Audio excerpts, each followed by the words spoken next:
What's up, you guys? This is Simon. In this video, I'm going to do something different. I'm going to talk about Stephan's Bankroll coffee. The recent video I watched where it said why I stopped selling coffee, and we're going to go ahead and display that on the TV here. Now, in this video, Graham goes over his coffee company, some of the struggles he's had with it, and also what's going on in the coffee industry. And I'll give you my advice on it, whether I think he should be in that business or not. So before I get into this video, I always ask that you guys like the video, subscribe to the channel, and it's free and I appreciate it.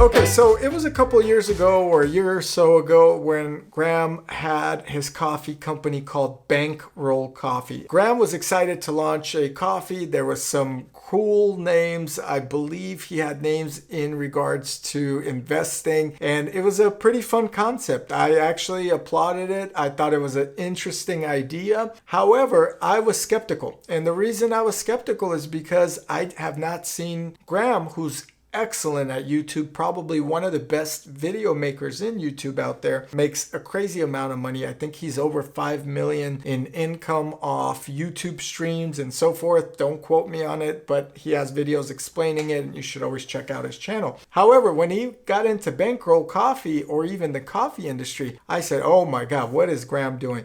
Now, why was I skeptical? It is because the fact that running a business is a little bit different than running a YouTube production. It is something that he may not have as much experience in, and although he may have people that are advising him on that industry, the coffee industry is very competitive. And not only is it very competitive, but there are a lot of components into coffee. So one, you have quality. You need to have good quality coffee, right? You have to source it. Two, there's shipping involved in coffee. Who's handling all the shipping? We know Graham is not able to do that. He's putting out quality videos with lots of research. So who's packaging, who's shipping, who's storing the stuff? Three, where is it being stored? Now, luckily for him, coffee is a small commodity. You may need a small warehouse, but you still have to store it. But you're still dealing with storage, and inventory are one of the things that, after running so many different businesses, I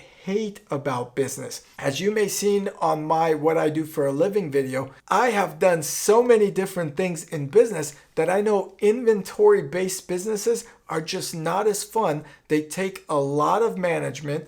There are returns. There are damages on shipment. There's still marketing. Now, the marketing side, Graham has done great. He could put out a video on YouTube, and as he said in this video, he would get about $100,000 and so in sales. He also goes over his packaging costs, his material costs, and his shipping costs. So overall, he's got it down and calculated, but the coffee industry is just not as profitable as putting out a YouTube video for him. And I do unfortunately see him later in the future getting out of the coffee industry. He just doesn't need it. He doesn't need the inventory hassles, the damage headaches, the quality control, the marketing side, the website development, which he listed, I think, at $13,000 in this video. And he has to deal with supply chain issues. Not only did his shipping costs skyrocket, if he's importing the coffee, that's probably gone up. If he is doing anything in terms of storage, now he's paying for warehouse space. I doubt he wants to put that stuff in his home. So overall, it's not easy, guys. And I do salute him in trying, and I think he has a big platform, over 4 million subscribers on his YouTube channel. It's just unnecessary. So his coffee names like Off the Charts and Limit Order. And when he showed that he's made over $100,000 in sales on his coffee with no paid advertising, it does take his time to make these videos and market it. So he does have advertising. Now he's not paying. He's actually getting paid to do them, which is great. But if you look at the sales, it says minus 42%. I don't know if that's revenue or online store, but it looks like things are dropping in that business. So overall, coffee's so competitive. It's a tough industry. It really depends where you are. It could be profitable, but is it necessary for Graham? I don't think it is, given the fact that he has so many great things going on, including his personal YouTube channel, a podcast that's successful, and some other things that he's invested in. So is Graham going to double down on his coffee? Double Down, that's one of the coffee names. We'll see. My advice would be don't get into the coffee game if you got so much great things happening and you don't want to deal with the inventory. You may be limited on time, etc. Now, although the video is more like an ad for more coffee and he talks about his first go at it was a sellout of over 10,000 units or bags, I should say. That's great and I'm happy for him. I don't know if he made much money off the 10,000 units or bags sold. Even if he made $3 to $5 a bag, that's 50,000. That's not bad, but overall it's not going to cover a lot of the expenses of the business. Now, mind you, I've had several businesses that have held inventory, as I mentioned earlier in the video, from welding equipment to saunas to motorcycles, to generators, you name it. And all those businesses are extra difficult to manage.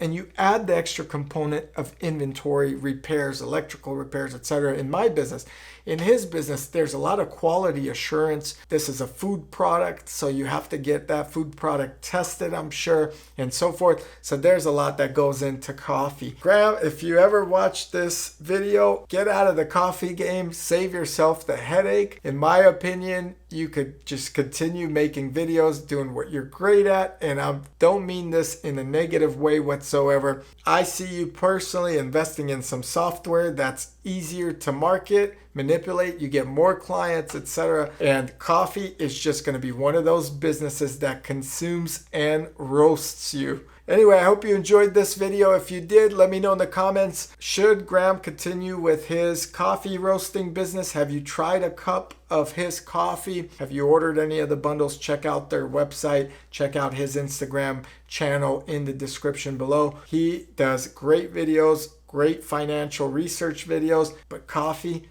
I don't know. I don't see it going well in the future. Anyway, catch you guys here in the next video. If you enjoyed this video, give me a like, subscribe. It's free. I should be drinking coffee right now, and I do have some in my coffee mug. Now, this is a shout out. This coffee mug is a heating mug, and I love it. It's the only thing that keeps me going. It's made by Ember. So check that out. Not a paid advertisement whatsoever. It saves my life. Check you guys here in the next video. So before I get into this video, I always ask, oh my God, what is Graham doing? Now, why was it now? You may need a small warehouse, but you still have to store it. Oops. Graham, if you ever watch this video, get out of the coffee game, save yourself the headache. And coffee is just going to be one of those businesses that consumes and roasts you. I said roasts. Double down on that.